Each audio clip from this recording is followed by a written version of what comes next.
Hola. Bienvenido a Lexora.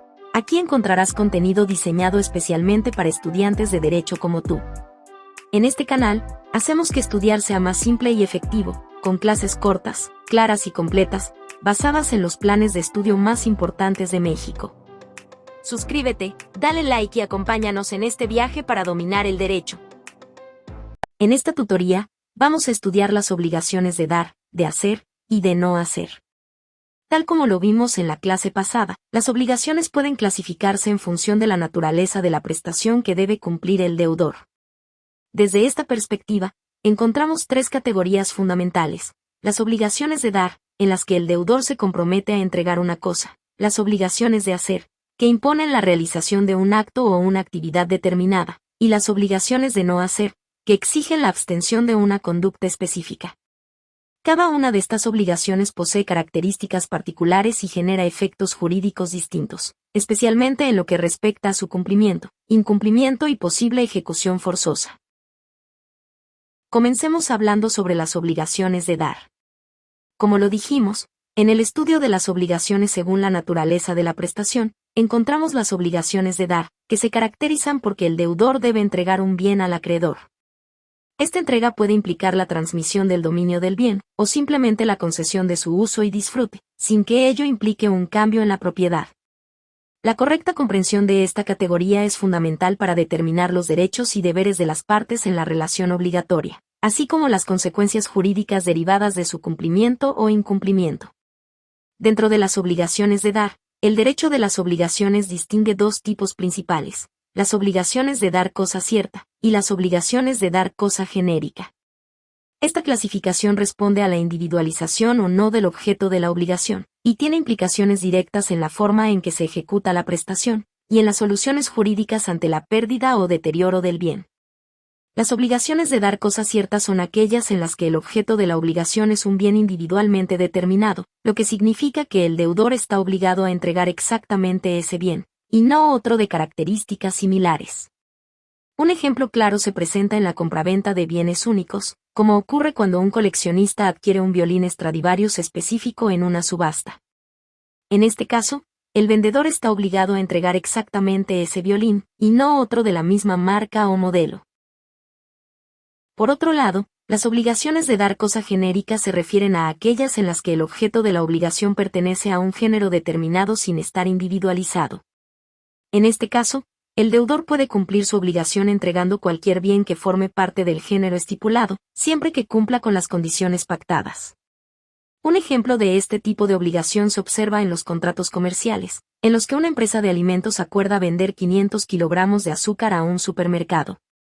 En este caso, la obligación no recae sobre un lote específico de azúcar, sino sobre cualquier cantidad del producto que cumpla con los estándares de calidad acordados. La distinción entre las obligaciones de dar cosa cierta y de dar cosa genérica resulta clave para determinar la extensión de la responsabilidad del deudor y las medidas aplicables en caso de incumplimiento. Vamos a ver ahora los efectos jurídicos de las obligaciones de dar cosa cierta. Las obligaciones de dar cosa cierta imponen al deudor la entrega exacta del bien pactado en las condiciones previamente acordadas. Sin embargo, pueden surgir diversas circunstancias que afecten la posibilidad de cumplimiento de la obligación, lo que genera diferentes efectos jurídicos según la causa que impida o altere la entrega del bien. Uno de los supuestos más relevantes se presenta cuando el bien se pierde por caso fortuito o fuerza mayor antes de la entrega. En este caso, la obligación se extingue y ninguna de las partes queda obligada, dado que la imposibilidad de cumplimiento no es imputable al deudor. No obstante, si éste ya se encontraba en mora, es decir, si había incumplido el plazo de entrega sin justificación, deberá responder por los daños y perjuicios ocasionados al acreedor. Por ejemplo, imaginemos que un comerciante vende un cuadro original de un pintor famoso, y acuerda entregarlo en un plazo de 10 días. Antes de la entrega, un incendio accidental destruye la galería donde se encontraba la obra. Si el incendio ocurrió sin culpa del comerciante, la obligación se extingue y ninguna de las partes queda obligada. Sin embargo, si el comerciante ya había incumplido el plazo de entrega, y el cuadro se perdió estando en mora, deberá indemnizar al comprador. Otro escenario ocurre cuando el bien se deteriora por culpa del deudor antes de la entrega. En este supuesto, el acreedor tiene dos opciones: Puede aceptar el bien en su estado actual con una reducción proporcional del precio o puede exigir una indemnización por daños y perjuicios. Un ejemplo claro es el de una persona que adquiere un automóvil clásico en perfectas condiciones. Antes de la entrega, el vendedor lo daña por una conducción imprudente, causando un golpe en la carrocería. El comprador puede optar por recibir el vehículo con un descuento en el precio o exigir una compensación económica por los daños. Por último, si el bien se pierde por culpa del acreedor, la obligación no se extingue, sino que éste sigue obligado a cumplir su contraprestación. En este caso, el deudor no será responsable por la pérdida y el acreedor deberá asumir las consecuencias. Un ejemplo típico se da cuando una persona compra un reloj de alta gama y acuerda recogerlo en una fecha específica. Si el comprador se retrasa injustificadamente, y durante ese tiempo el reloj se pierde o sufre daños sin culpa del vendedor, éste sigue teniendo derecho a exigir el pago del precio pactado.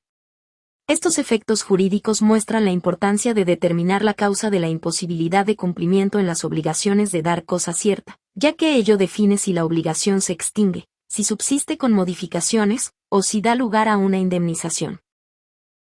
Vamos a ver ahora los efectos jurídicos de las obligaciones de dar cosa genérica.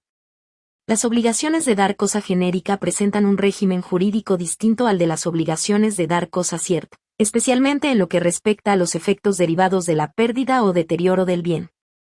Dado que el objeto de la obligación pertenece a un género determinado y no está individualizado desde el inicio, el deudor conserva la posibilidad de sustituir el bien por otro de la misma clase, lo que impacta directamente en las consecuencias jurídicas de su cumplimiento o incumplimiento.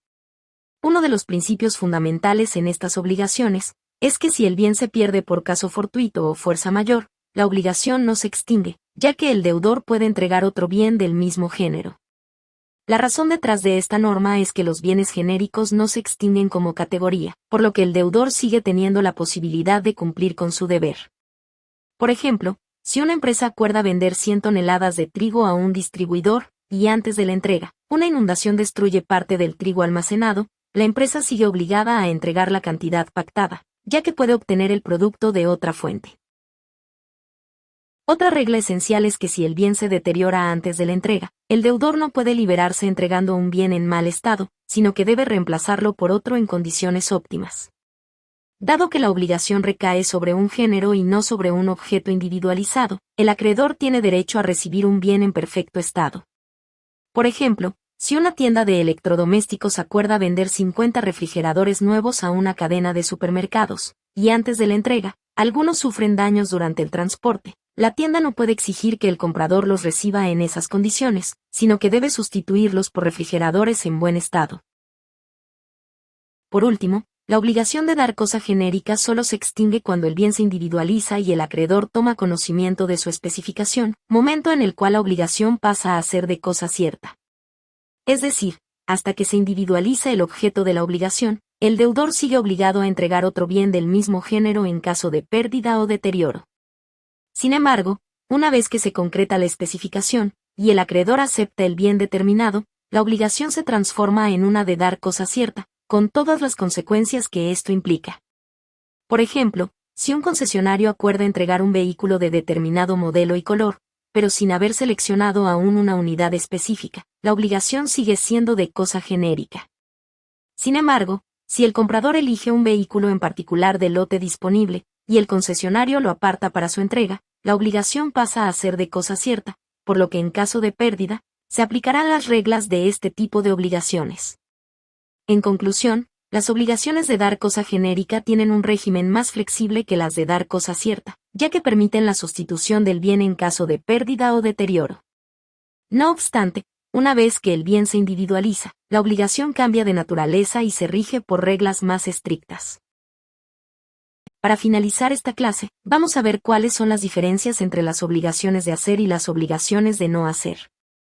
Las obligaciones de hacer y de no hacer presentan diferencias esenciales que inciden en su cumplimiento y en las consecuencias jurídicas de su incumplimiento. Mientras que las obligaciones de hacer imponen al deudor la realización de un acto en favor del acreedor, las de no hacer le exigen abstenerse de realizar una determinada conducta que podría perjudicarlo. Esta distinción resulta clave para comprender los mecanismos de ejecución forzosa y las soluciones jurídicas en caso de incumplimiento. Las obligaciones de hacer requieren que el deudor lleve a cabo una acción concreta, la cual puede consistir en la prestación de un servicio, la realización de un trabajo o cualquier otra actividad pactada entre las partes. En algunos casos, el deudor debe cumplir personalmente la obligación, especialmente cuando su ejecución depende de sus habilidades o conocimientos específicos, como ocurre con un artista, un profesional o un técnico especializado.